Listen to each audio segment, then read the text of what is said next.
En este video se realizará la práctica 2 de la segunda ley de la termodinámica correspondiente al Laboratorio de Físico-Química 1 de la carrera de Ingeniería Bioquímica de la Universidad Autónoma de Aguascalientes.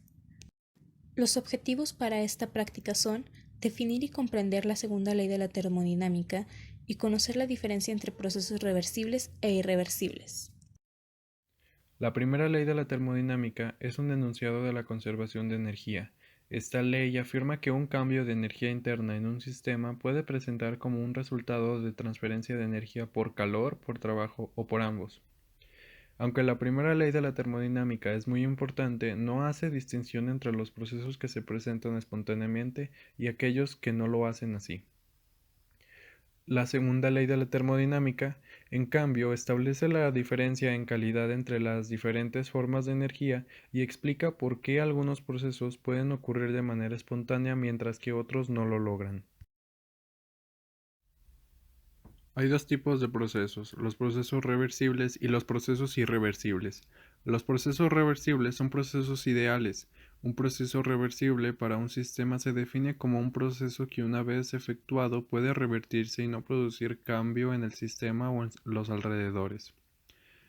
Mientras que un proceso es irreversible si el sistema y sus alrededores no pueden regresar a su estado inicial después de que el proceso tuvo lugar. Un proceso que involucra la transferencia de calor espontánea de un cuerpo caliente a otro de menor temperatura es irreversible. Si no fuera así, se podría devolver la energía de un cuerpo de menor temperatura al de mayor temperatura.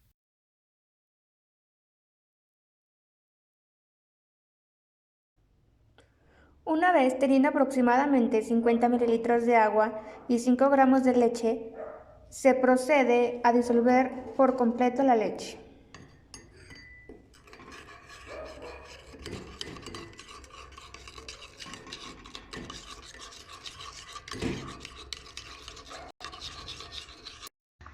En la primera imagen se observa la ebullición de la leche por la aparición de burbujas. Después de 5 minutos, el agua se evapora casi por completo y la leche se concentra en la parte central.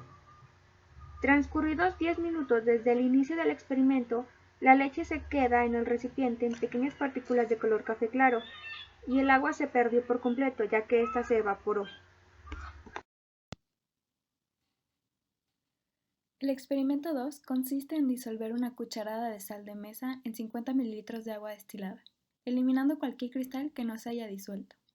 Después, se coloca la solución en el congelador durante 20 minutos. Al término de los 20 minutos, se pueden notar pequeños cristales formados en la solución. Experimento 3. Se peló y cortó una papa. Luego se licuó la papa con 10 mililitros de agua.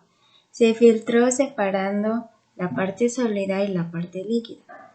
La parte sólida se puso a secar al sol por 2 horas.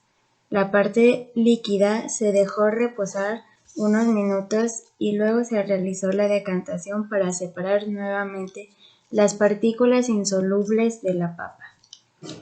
Este sólido se calentó en baño María a fuego medio por 1 minuto e igualmente se puso a secar bajo el sol por 2 horas. Estos fueron los resultados. De acuerdo con la experimentación anterior, se considera que la leche líquida, al someterla, sufre una deshidratación, dejándola como al inicio en polvo. En base al experimento anterior, se observó que lo único que se evapora es el agua y las partículas de leche se van quedando en el fondo o alrededor. En este proceso no es posible tener a la leche como al inicio, debido a que no se tienen las máquinas adecuadas para llevar a cabo una perfecta deshidratación de la leche y el agua que se perdió se quedó en el ambiente. El secado adecuado de la leche debe cuidar que la temperatura de secado sea la adecuada. De lo contrario, las partículas de leche se quemarán y el proceso no será reversible. Si la leche es deshidratada correctamente, esta se pulverizará y será un proceso reversible, ya que al añadirle agua, esta volverá a ser leche líquida. Los autores Ochea Galdamés et al. En el año 2019, en el artículo Proceso de producción de leche entera en polvo a partir del balance de materia y energía, mencionan que la leche entera de vaca que se utiliza para su elaboración contiene aproximadamente un 87% de agua en su composición y el resto de los sólidos, mientras que la leche desnatada contiene 91% de agua. Se realiza un precalentamiento que permite una desnaturalización controlada de las proteínas del suero de la leche, que va entre 75 y 120 grados Celsius. Para eliminar el agua se inicia a partir de la evaporación de la leche, que consiste en una ebullición a presión reducida, casi siempre al vacío, y a una baja temperatura de 72 grados Celsius. El proceso de dilución-cristalización del cloruro de sodio es un proceso reversible. En base al experimento anterior, después de sacar la solución del congelador, se vieron pequeños cristales alrededor del frasco, dándonos como respuesta que la dilución-cristalización de la sal es un proceso reversible.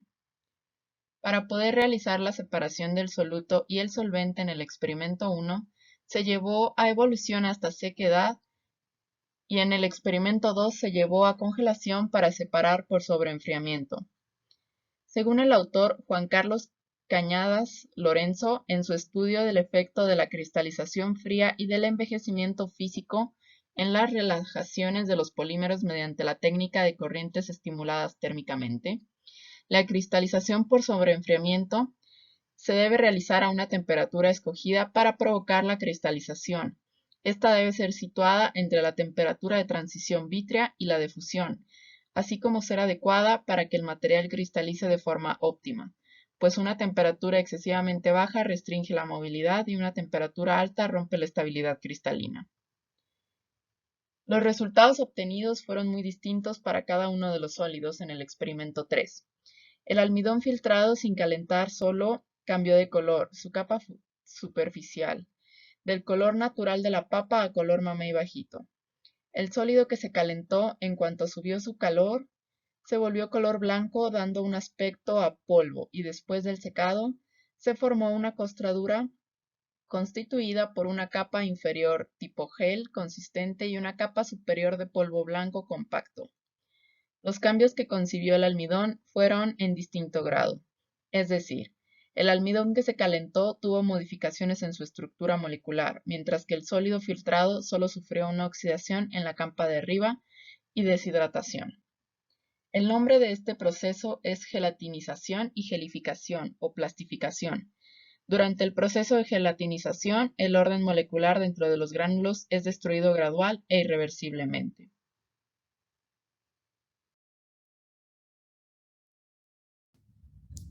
De acuerdo con la segunda ley de la termodinámica, se menciona que un proceso natural espontáneo será dado a la par del aumento de su entropía. La idea fundamental de un proceso reversible es que no genera entropía, ya que ésta se produce en procesos irreversibles.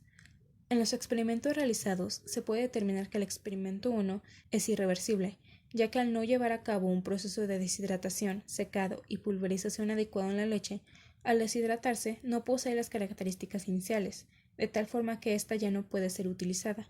Sin embargo, de llevar los procedimientos con el equipo y de manera adecuada y controlada, podría conseguirse que dicho proceso fuera reversible.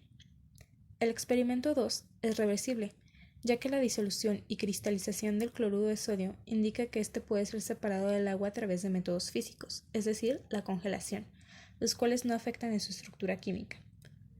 En última instancia, el tercer experimento de gelatinización es irreversible, tanto para el almidón filtrado que no fue calentado y para el que sí lo fue.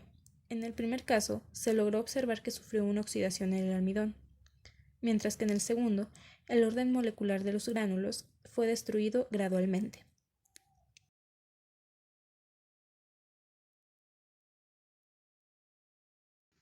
Estas fueron las referencias consultadas.